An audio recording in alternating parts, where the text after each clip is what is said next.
मैं डॉक्टर विजय कुमार, सहायक आचार्य FM, राजकीय कन्या महाविद्यालय शाहपुरा। Good morning students. आज अब बात करेंगे राजस्थान में आर्थिक नियोजन के संबंध में। देखिए, देश में तीव्र व समग्र आर्थिक विकास के लिए भावी योजनाओं का समुचित नियोजन किया जाना अति आवश्यक होता है।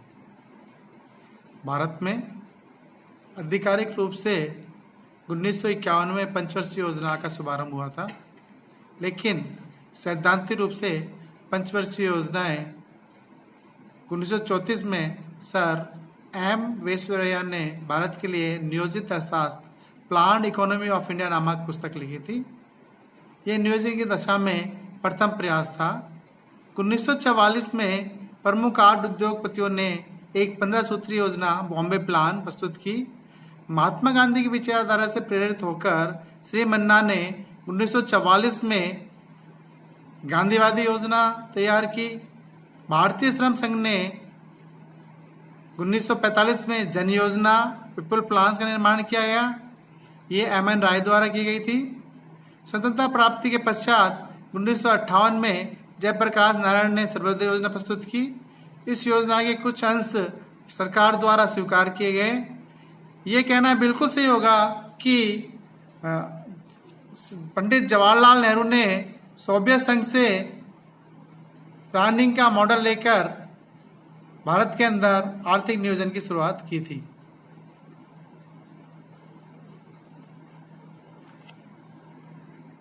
हमारे देश में आर्थिक योजना के निर्माण और प्रगति का मूल्यांकन हेतु 18 मार्च 1950 को केसी नियोगी समिति की सिफारिश पर केंद्र सरकार द्वारा मंत्रिमंडल के समक्ष एक प्रस्ताव रखा और उस प्रस्ताव के आधार पर राष्ट्रीय स्तर पर योजना आयोग प्लानिंग कमीशन की स्थापना की गई। देखिए, प्लानिंग कमीशन एक सलाहकारी संस्था है, एडवाइजरी संगठन है, संस्था है, और जिसका पदेन अध्यक्ष देश के प्रधानमंत्री होते हैं।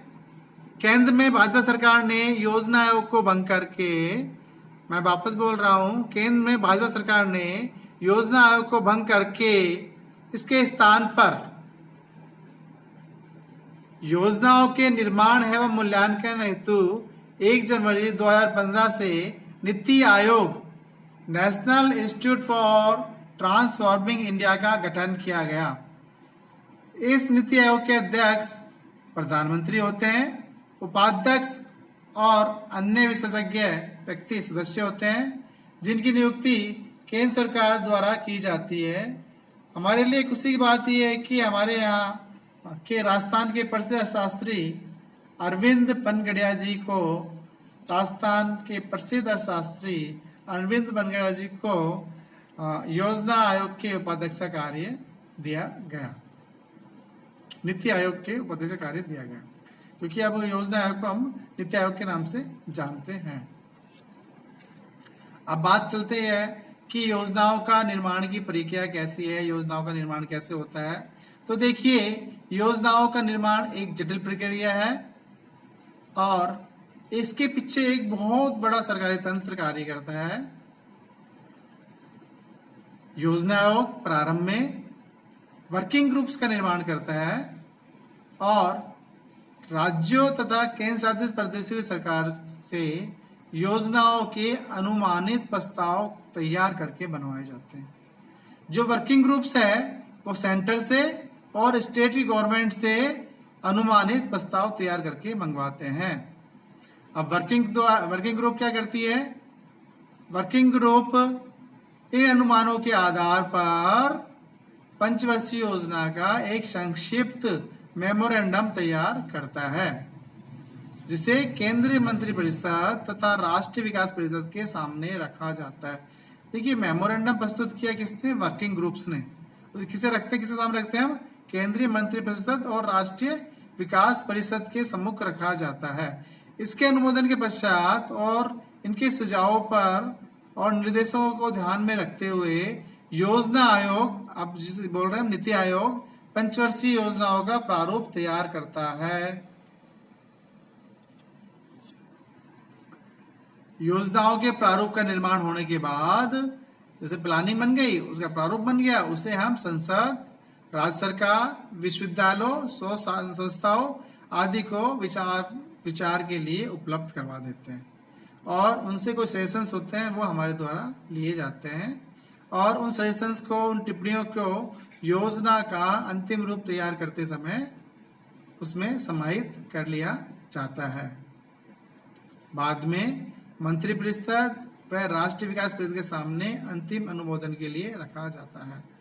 एनसीडी के अनुमोदन के पश्चात इसे अंतिम योजना कहा जा सकता है।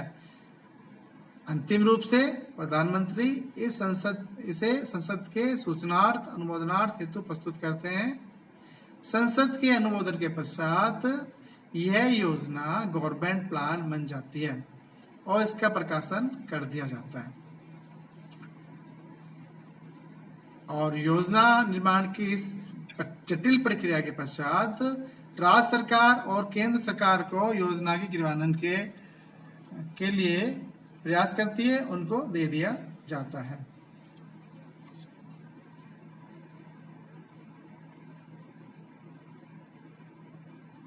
योजना आयोग देश के संसाधनों का अनुमान लगाकर तथा प्राथमिकताओं का निर्धारण कर योजनाओं का निर्माण एवं प्रगति का मूल्यांकन करता है।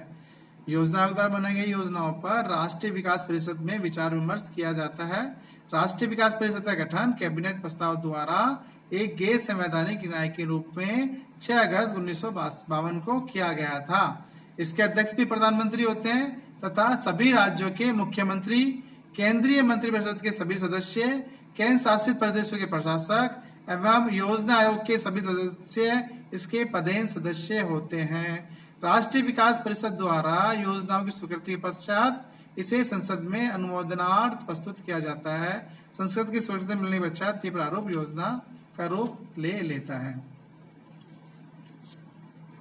अब बात करते हैं हम राजस्थान राज्य पर योजनाएं राज्य आयोजना विभाग द्वारा तैयार की जाती है। देखिए, राज्य आयोजना विभाग सचिवालय स्तर पर कार्यरत है।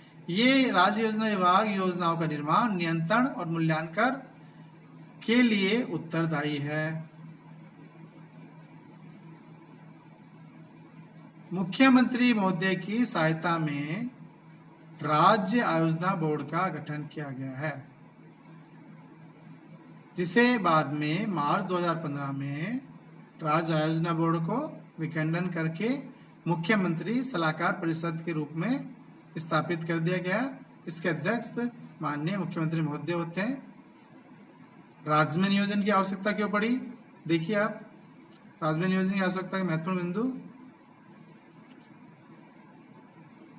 शक्ति के साधनों का विकास करने के लिए योजना बनानी पड़ेगी, पशुपालन और डेयरी के विकास के लिए, परिवहन एवं संचार के लिए, सामाजिक सेवाओं में सुधार के लिए, गरीबी निवारण के लिए, कृषि के विकास के लिए, औद्योगिकरण के लिए, क्षेत्रीय क्षमताओं में कमी लाने के लिए, रोजगार के लिए और प्राकृतिक प्रकोपों से मुक्ति प्राप्त करने के लिए भी हमें राज्य के अंदर आर्थिक नियोजन की आवश्यकता पड़ती है। आज के लिए इतना ही।